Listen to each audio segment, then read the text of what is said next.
Iowa's area education agencies are starting to see the fallout from a new law Governor Reynolds signed last month. The education bill signed by the governor moves millions of dollars from AEA's special education budget to a Department of Education of Special Education that allows schools to contract with private providers. So with all of that economic uncertainty, Heartland AEA in Johnston says 70 employees have resigned so far.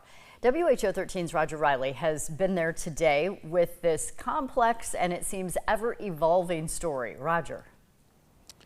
Yeah, Aaron, that sure is. The news of another funding shift has many people who work here reevaluating their careers and looking for new jobs. Now, already some 70 of those people are set to change here as soon as July. Now, the reason for that is AEA changes July 1 of 24. 60% of media and education service dollars will flow to the school's general funds, and the 40% will stay with the AEA. Now, next year, July 1, 100% of that money from that fund will go to schools' general fund. Now, this has caused 70 of 740 employees at Heartland AEA to submit their resignations. We've had several employees that are just looking for a more stable situation. They know that this is one phase of the change. They know more change is coming.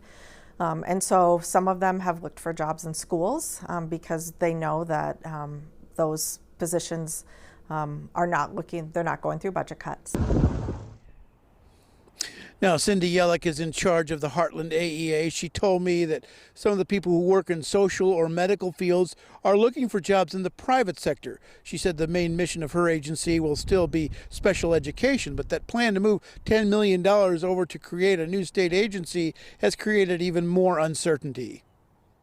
I would say that we are trying to navigate in a really uncertain time. We don't know what necessarily the roles of the new Department of Special Education at the Department of Education will be.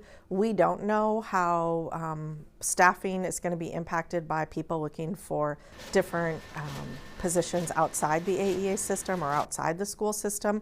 And I think schools have a lot of questions about as funds shift to them, but they have increased requirements for teacher salary and other just increasing costs in education. I think we really don't know how this is going to come together.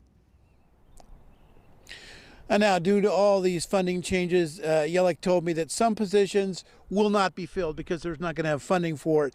And they will look to fill some of the people who are living, but she said it's a little bit of a challenge because if you hear an agency scaling back, is that a kind of place you want to apply to work? That they're kind of dealing with that now, but they do need to hire some people to replace those who have left, Aaron. Yeah, no doubt a story we will continue to follow. Thanks, Roger.